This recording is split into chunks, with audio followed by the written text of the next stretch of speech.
Have you ever answered your phone, only to discover that one ordinary favor was about to destroy everything you thought you knew about your family? Because that's exactly what happened to me. One trembling phone call turned a peaceful Wednesday afternoon into the beginning of the darkest chapter of my 64 years. By the time it was over, a criminal empire had fallen, and someone who believed he was untouchable would lose everything. But before justice arrived, fear came first.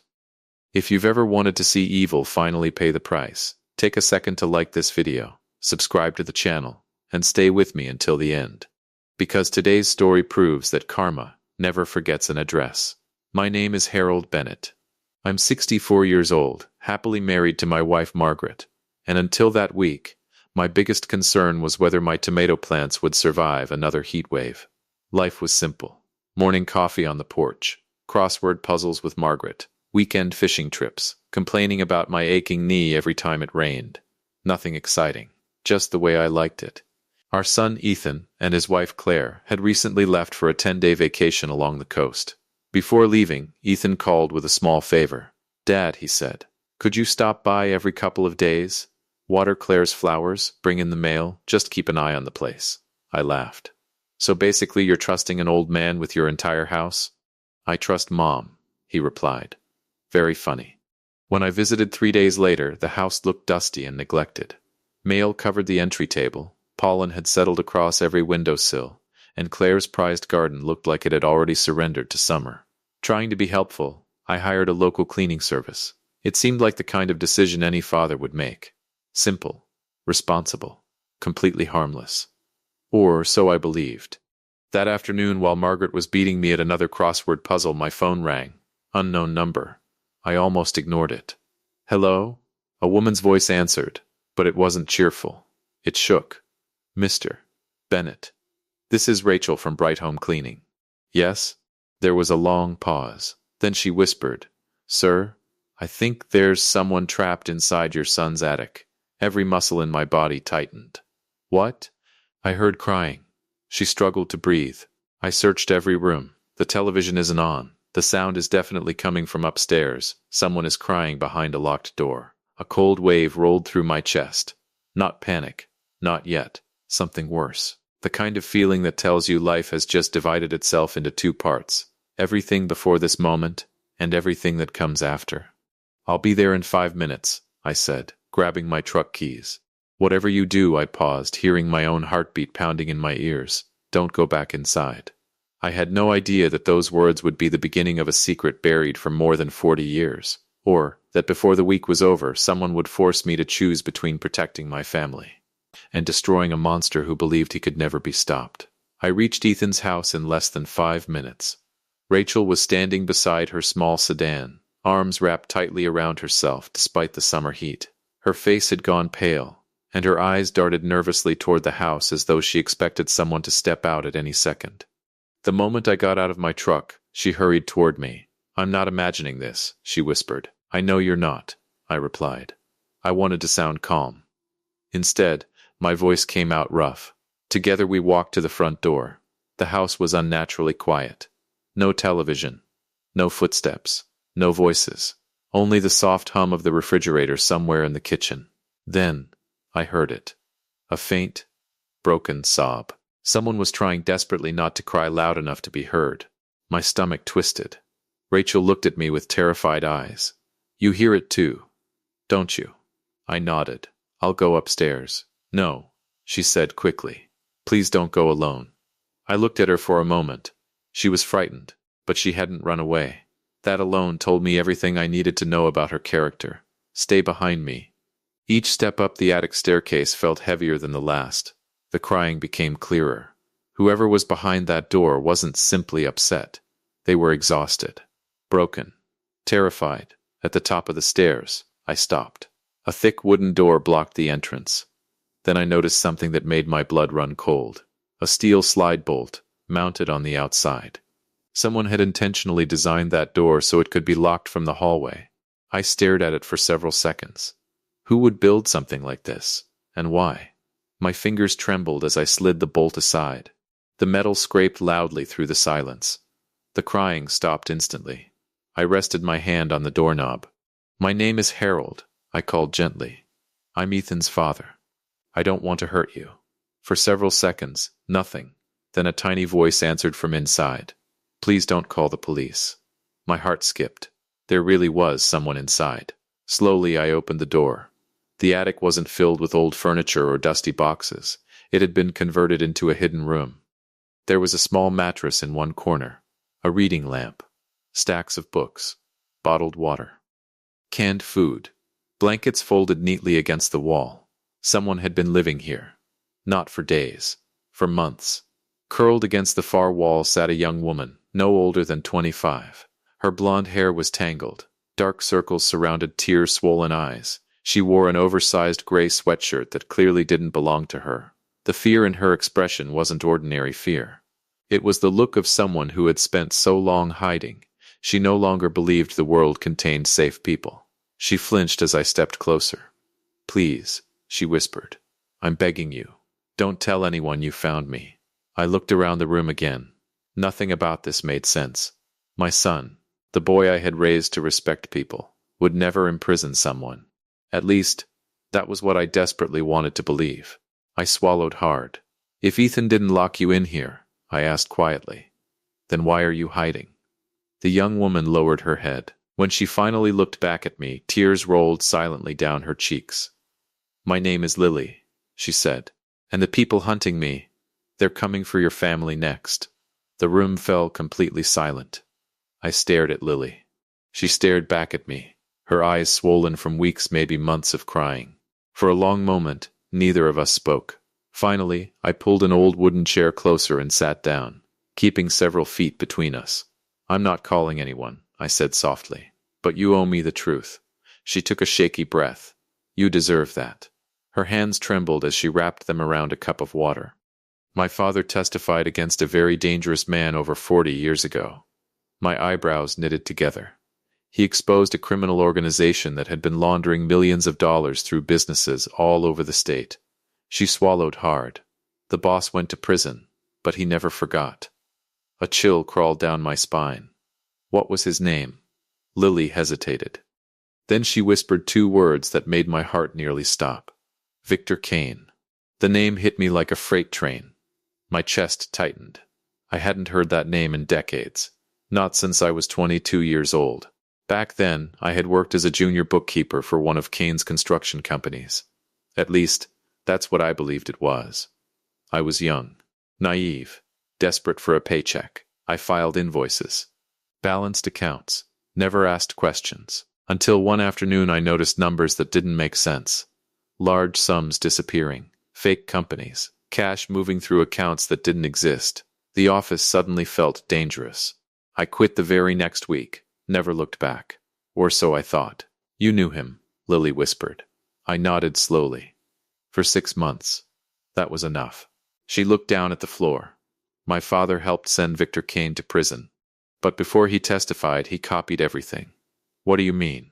The financial records, the hidden accounts, the names of everyone involved. He hid the evidence. And Victor believes my father told someone where it is. I leaned forward. Did he? She slowly shook her head. I honestly don't know. My father died 2 years ago. Heart attack. He never told me where the evidence was. But Victor doesn't believe that. So now, he's hunting me. My mind raced.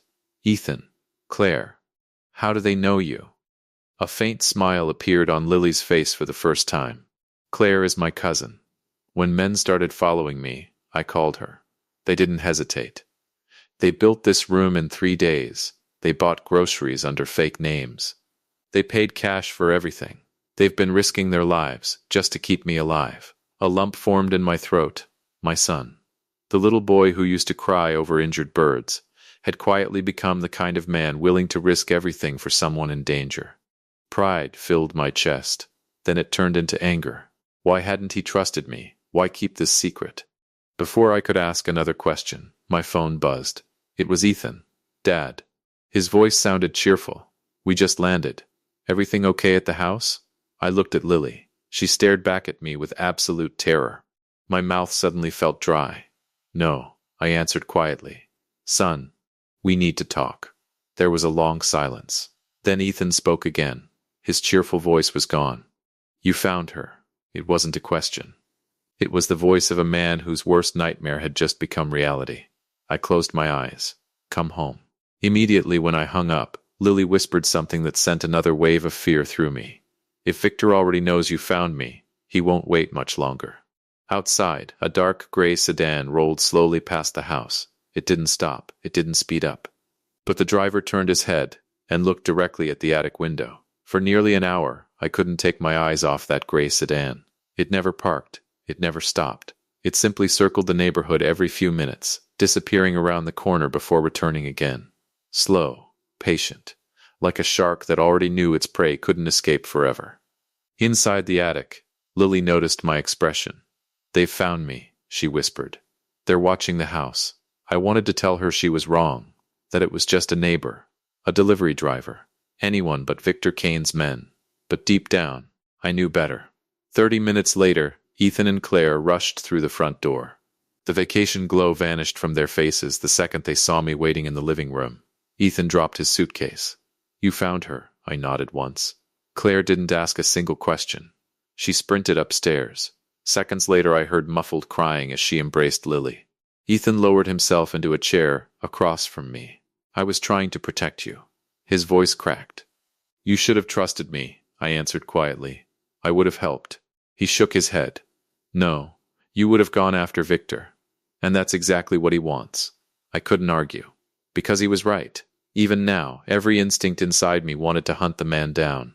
Ethan finally told me everything. For almost 6 months, strange cars had appeared outside their house. Security cameras had mysteriously stopped working. Unknown men had questioned neighbors.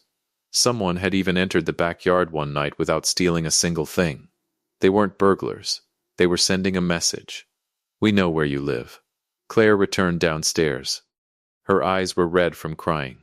Lily says Victor believes her father left behind a flash drive. A flash drive? I asked. She nodded. He thinks it contains financial records proving where millions of dollars disappeared before he went to prison. And if he gets it, he can destroy every piece of evidence linking him to his current organization. Silence settled over the room. Then Ethan looked directly at me. Dad, there's something else. My stomach tightened. 2 weeks before we left for vacation, a man came to my office pretending to conduct a neighborhood safety survey. What did he ask? If I lived alone. How often we traveled. Whether anyone stayed at our house. My blood ran cold. He wasn't conducting a survey. No, he was confirming Lily was still here. That evening, after everyone had fallen asleep, I couldn't. I sat alone on the back porch with a cup of cold coffee, staring into the darkness. Something felt wrong. Too quiet. Too organized. Victor Kane wasn't just searching anymore. He was preparing. Then, a pair of headlights appeared at the end of the street. The same gray sedan. This time, it stopped. The engine remained running. No one got out. They simply watched. 5 minutes. 10 minutes. 15. Then my phone buzzed. Unknown number. Against my better judgment, I answered. A calm male voice spoke. Low. Confident, almost friendly. Mr. Bennett, I hear you've been asking questions. Every hair on my arm stood up. Who is this? A soft chuckle. You already know. The line went silent for a second before the man spoke again. Tell the girl to stop hiding. She's only making this harder on everyone. Click. The call ended. I stared at the dark screen in my trembling hand. He knew my name. He knew where I lived. And somehow, he knew I had found Lily. Looking across the street, I saw the gray sedan pull away into the night. But before it disappeared, the passenger rolled down his window and slowly smiled at me. I didn't sleep that night. Every time I closed my eyes, I heard Victor Kane's calm voice echoing in my head. Tell the girl to stop hiding. It wasn't just a threat. It was confidence. The confidence of a man who believed he already controlled the ending. But he had made one mistake. He had threatened my family. The next morning, I gathered everyone around Ethan's kitchen table. Ethan, Claire, Lily, and my wife Margaret. No one touched the coffee sitting in front of them. The room was heavy with fear. We're done hiding, I finally said. Ethan looked at me in disbelief. Dad. No, he shook his head. We've kept Lily alive for 6 months because we stayed invisible. And how much longer can we keep doing that? I asked. A month? A year? Forever? Nobody answered. Because everyone already knew the truth. Victor Kane would never stop hunting Lily, not until he got what he wanted, or until someone stopped him. Lily slowly reached into her backpack. I haven't told anyone this. Her hands trembled as she pulled open the inner lining. Hidden beneath the fabric was a tiny waterproof pouch. Inside, a black USB flash drive. Everyone froze. Claire stared at her cousin. You had it the whole time? Lily nodded, tears filling her eyes. My father gave it to me before he died. He said if anything ever happened to him, I should never let Victor have this. I've never even plugged it into a computer. I was too afraid. I carefully took the flash drive. It felt unbelievably light. Such a tiny object, yet powerful enough to make a ruthless criminal hunt a young woman across the country. Ethan connected an old laptop that had never been linked to the internet. For several seconds, no one breathed. The drive opened. Folders appeared on the screen. Financial records, photographs, wire transfers, hidden companies, names, dates, bank accounts. And finally, a folder marked insurance. Inside were scanned letters, voice recordings, and handwritten notes connecting Victor Kane to crimes stretching back more than 40 years. Claire covered her mouth. Oh my God, Ethan leaned back in shock. This could destroy his entire organization. No, I corrected quietly. It already has. Within an hour, I contacted an old friend of mine, Daniel Brooks, a retired federal investigator I'd known decades earlier. After hearing only 5 minutes of the story, his tone completely changed. Harold, listen very carefully. Do not call local police. What? There are people inside the department working for Victor. If word leaks, your family won't survive the week. A cold silence filled the room. Daniel continued. I'll contact someone I trust at the FBI. Until they arrive, nobody leaves that house alone. That evening, the gray sedan returned. Only this time, it wasn't alone. A black SUV parked behind it. 4 men stepped out. None of them approached the house. They simply stood on the sidewalk. Watching, waiting. One of them slowly removed his sunglasses and looked directly at me through the living room window. Then, he smiled. Not because he had won. Because he believed victory was only a matter of time. I smiled back. For the first time since this nightmare began, I wasn't afraid anymore. Because Victor Kane thought he was hunting us, when in reality, he had just walked straight into the trap that was about to end everything. The smile on my face wasn't confidence. It was certainty. For the first time since Rachel's terrifying phone call, Victor Kane wasn't controlling the game anymore. He was walking exactly where we wanted him to. Just after midnight, my phone rang. It was Daniel. They're ready. 3 simple words. But they changed everything. 2 FBI vehicles were already moving toward our neighborhood. Another team had surrounded a warehouse on the east side of town, a place Daniel believed Victor was using as the headquarters for his rebuilt criminal network. The evidence from Lily's flash drive had done exactly what we hoped. It connected decades of crimes into one airtight federal case.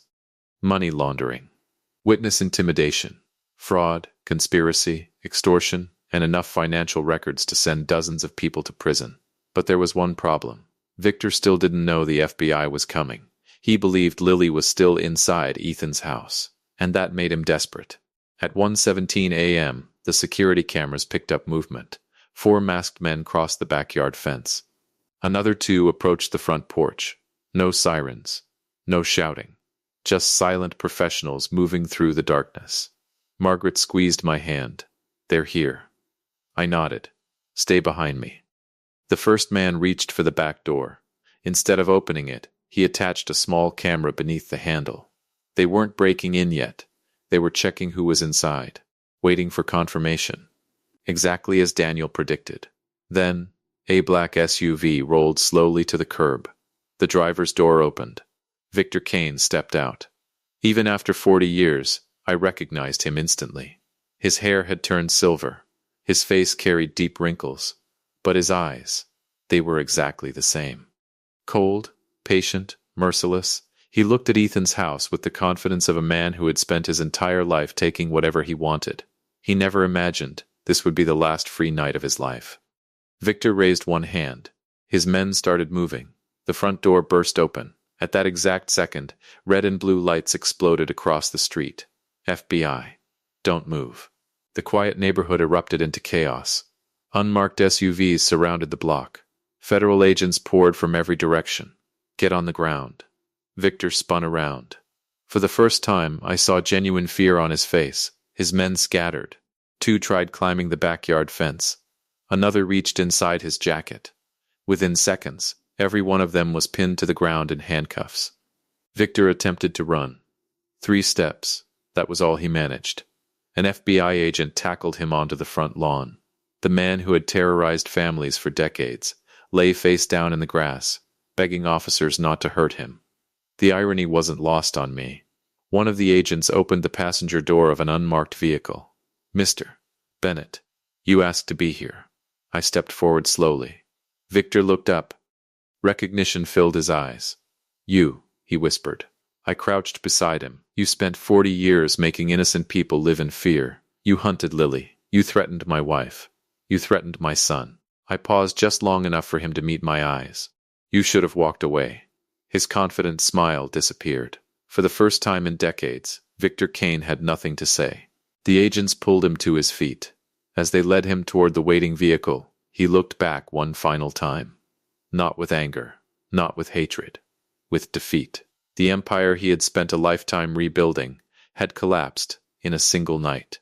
And the revenge he never saw coming wasn't violence. It was justice. The neighborhood was finally quiet again.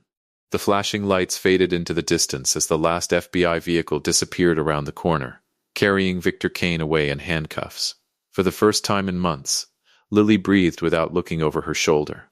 For the first time in years, she believed tomorrow would actually come. The days that followed moved like a blur. Federal investigators worked around the clock. The flash drive Lily had protected for so long became the foundation of one of the largest criminal investigations the state had seen in decades. Every file, every bank record, every hidden transaction matched evidence the FBI had been quietly collecting for years. Victor Kane's empire didn't simply crack. It collapsed. His shell companies were frozen. His hidden bank accounts were seized. His closest associates were arrested one after another. Even several corrupt officials who had secretly protected him found themselves standing before federal judges. The man who had built his life on fear had finally become a prisoner of the law. Several months later, the trial began. The courtroom was packed. Reporters filled every seat. Victor entered wearing an expensive suit, trying to project the same confidence that had terrified people for decades. But it was gone. The arrogance, the control, the certainty, all replaced by the nervous eyes of an old man who finally realized no amount of money could buy another escape. Lily testified first. Her voice trembled during the opening minutes. Then something changed. She looked directly at Victor, straight into the eyes of the man who had stolen years of her life. "I hid because I was afraid," she said. "But I'm not afraid anymore." The courtroom fell silent. Then it was my turn. I told the jury about Rachel's phone call, about the crying behind the attic door, about the threats against my wife, my son, and the family we loved. When the prosecutor finished, Victor refused to look at me. He couldn't. Because he knew the truth. He hadn't been defeated by another criminal. He'd been defeated by ordinary people who refused to surrender. 3 days later, the verdict arrived. Guilty on every count. Racketeering, witness intimidation, money laundering, conspiracy, fraud. The judge sentenced Victor Kane to spend the rest of his natural life behind federal prison walls. No parole, no second chances, no empire left to rebuild. As officers led him away, he looked back only once. I simply nodded. No anger, no celebration. Justice doesn't need to shout. It only needs to arrive. Today, Lily lives under a new name in a different city. She's finally building the peaceful life her father always wanted for her. Ethan and Claire turned the old attic into a beautiful nursery. The room that once held fear now echoes with laughter. And every time I visit, I pause outside that door for just a moment. Not because I remember the darkness, but because I remember what came after it. Hope, courage, justice. Sometimes revenge isn't about destroying someone's life with your own hands. Sometimes the greatest revenge is standing back, watching the truth expose them, and seeing them lose everything they spent a lifetime stealing. Victor Kane thought fear would silence good people forever. Instead, one frightened cleaning lady made a phone call. One family chose courage over comfort. One young woman refused to give up. And together, they ended a criminal empire. If this story kept you on the edge of your seat, don't forget to hit the like button, subscribe, and turn on notifications for more unforgettable revenge stories every week. And tell us in the comments, what do you think was Victor Kane's biggest mistake, threatening Harold's family, underestimating Lily, or believing he was above the law? Until next time, remember this: karma doesn't rush, but when it arrives, it never misses.